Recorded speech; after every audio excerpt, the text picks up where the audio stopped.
Heute geht es darum, dass wir zwei wichtigste Übungen gegen Knieschmerzen machen werden.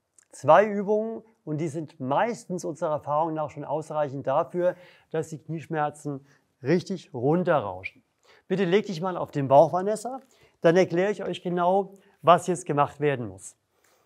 So, du legst dich auf den Bauch und jetzt ist es wichtig, dass wir das Bein ein bisschen nach oben bringen, damit die Hüfte etwas überstreckt ist schon, dann wirkt die Übung besser. Das machen wir, indem wir so eine Faszienrolle nehmen oder auch ein Buch nehmen. Wir nehmen jetzt mal das Buch vielleicht und legen es unter das Knie.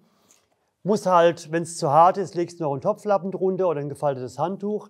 Und jetzt siehst du, jetzt geht das Bein ja ein bisschen höher. Du kannst auch zwei Bücher drunter legen und das noch ein bisschen höher machen. Je höher das Knie liegt, desto besser. Aber wichtig ist, dass die Leiste, dieser Bereich hier vorne, nach wie vor auf dem Boden ist und dass nicht das Becken angehoben wird, weil dann geht ja der Effekt verloren.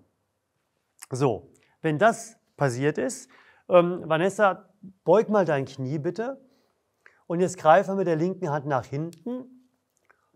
Vanessa könnte das machen, aber die meisten, die Knieschmerzen haben, können das nicht. Das sieht dann so aus, dass der Fuß vielleicht bis hier geht und dann versucht diejenige oder derjenige dran zu kommen, krümmt automatisch ein bisschen den Körper hier ein, geht hier ein bisschen in die Hüftbeugung und nimmt sich dann den Fuß und geht dann wieder runter. Das macht bitte nicht. Das funktioniert nicht, weil wenn du so kurz bist, dass du hier praktisch in die Hüftbeugung gehen musst, um dich greifen zu können, dann wirst du hinterher Schwierigkeiten haben, die Leiste voll runterzubringen. Deswegen lass die Leiste unten und verlängere deinen Arm. Entweder mit so einem Hilfsmittel, dass du einfach den Fuß da reinhängst und jetzt am besten den Daumen nimmst. Ja, geh mal mit dem Daumen da rein, perfekt. Und jetzt mit der Hand so nach vorne und dann langsam immer weiter, am besten den Fuß hier oben belasten, dann wird hier gleich vorne noch alles schön gestreckt und dann immer weiter nach vorne ziehst, dass du die Dehnung bekommst.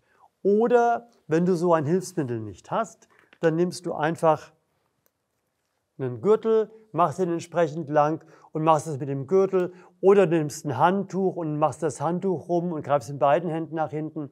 Das sind die Möglichkeiten. Wichtig ist zur Übung, du fängst, angenommen, du bist bis hierhin erstmal gekommen, und hier zieht schon im Oberschenkel, ja? Dann wartest du, bis es weniger zieht und so wie es weniger zieht, so gehst du langsam immer weiter ran. Sie ist jetzt sehr gelenkig, ja? Vanessa ist ein bisschen jetzt nicht so das Beispiel, was dir vielleicht zu Hause so blüht, deswegen weise ich so drauf hin, ja?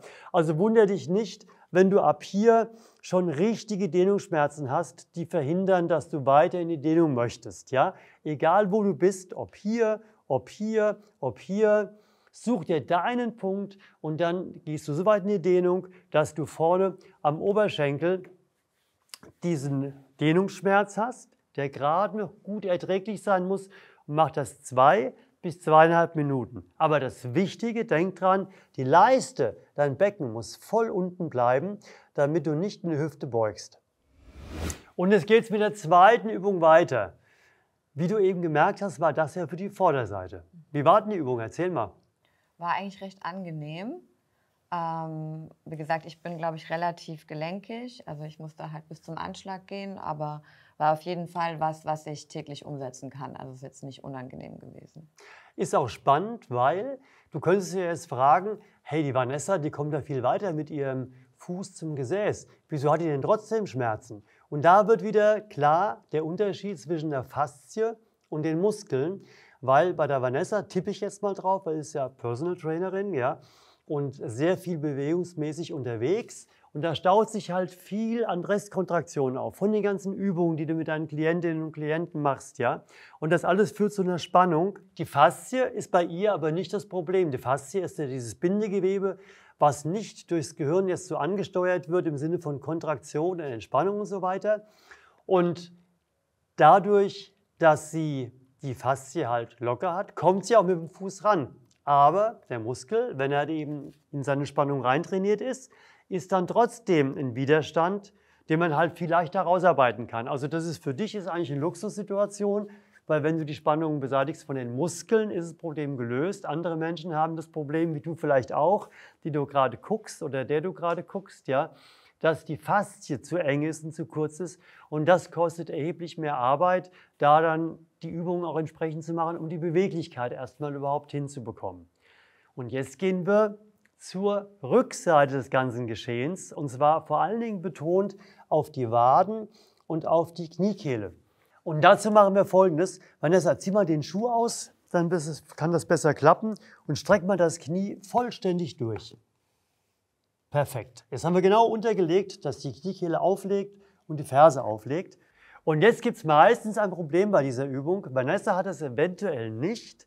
Vanessa, zieh mal den Fuß aktiv schon zurück, lass den Rücken gerade und greif mal deinen Fuß. Ja, sie kriegt es hin, aber die wenigsten kriegen das hin. Die fangen dann ganz rund an zu werden. Und dann geht die Dehnung von der Beinrückseite weg, mehr in den Rücken rein. Das wollen wir vermeiden. Deswegen zeigen wir es mal, wie es die meisten Menschen machen müssen. Die müssen nämlich eine Verlängerung sich holen. Entweder so eine Schlaufe oder auch ein Gürtel oder ein Handtuch, irgendwas, was die Arme länger macht. Jetzt gehen wir ganz stark ins Hohlkreuz, jawohl. Und die erste Aktion ist, du ziehst den Fuß maximal nach hinten, so weit wie es irgendwie geht. Und wo zieht es jetzt? In der Wade. In der Wade, genau. Obere Wade. Ne? Mhm. Wir fangen sozusagen an, die Dehnung von unten aufzubauen, obere Wade. Und wenn es in der oberen Wade zieht, dann lässt du jetzt den Fuß kein bisschen nach vorne, bleibst ganz gerade und kommst mit dem Bauchnabel nach vorne und gleichst das nach vorne gehen aus, indem du mit den Armen mehr ziehst. Und jetzt merkst du, wo fängt es an zu ziehen? In der Kniekehle. In der Kniekehle. Vielleicht sogar ein Stückchen den Beinbeuger hinten hoch, über der Kniekehle. Ja?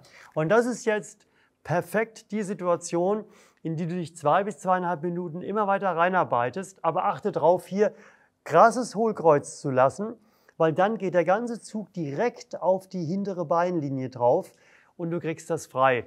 Und unserer Erfahrung nach ist das dann oft gleichbedeutend damit, dass man aufsteht und man glaubt, sein Knie nicht mehr wiederzuerkennen, weil es fühlt sich so leicht an und so weiter. Aber kann Vanessa uns gleich sagen. Vanessa, was sind deine Fragen so zu dieser Übung? Sind die soweit nachvollziehbar? Ja. Wie viel Dehnung hast du jetzt und wo spürst du die? Also ich würde mal sagen, ich habe so 85% Dehnung und ich bespüre es aber tatsächlich noch hauptsächlich in der Wade. In der Wade. Weil das bei mir auch, glaube ich, der Schwachpunkt ist. Wollte ich gerade sagen, bitte nicht vergessen, zu Hause am Bildschirm. Jedes Mal, wenn du sitzt, musst du dir vorstellen, verkürzt ein großer Wadenmuskel und der hat ganz viel mit Knieschmerzen auch zu tun. Und deswegen sehr, sehr wichtig, auf die Wade zu achten. Also immer in der Reihenfolge, wie wir es gezeigt haben. Erst wird die Wade gedehnt, dann kommt der Rumpf nach vorne. Dadurch geht die Dehnung, das Dehnungsgefühl mehr von der oberen Wade in die Kniekehle oder auch noch sogar in den Oberschenkel hin ein bisschen höher hinein und dann 2 bis 2,5 Minuten steigern und immer in dieser Intensität bleiben. Sprich mal, erzähl mal, wie sich das anfühlt. Ja, also es fühlt sich okay an. Wie gesagt, in der Wade merke ich es am meisten. Ich glaube, meine Oberschenkelrückseite ist ganz gut gedehnt, aber die Wade nicht. Also Okay. die Wade, die hat es auf jeden Fall nötig. Also könnte Vanessa sogar dazu übergehen, zusätzlich zu diesen 2 Übungen noch die Wadenübung extra zu machen. Muss aber nicht sein. Wichtig ist, dass bei dieser Übung erstmal die Wade reingenommen wird und später dann der Rumpf nach vorne kommt. Oft wird es umgekehrt gemacht, dann zieht es direkt in der Kniekehle und die Wade ist ein bisschen außen vor. Wir machen jetzt noch eine Routine zusammen, eine Übungsroutine für beide Knie. Wenn du mitmachen möchtest, dann klickst du bitte hier.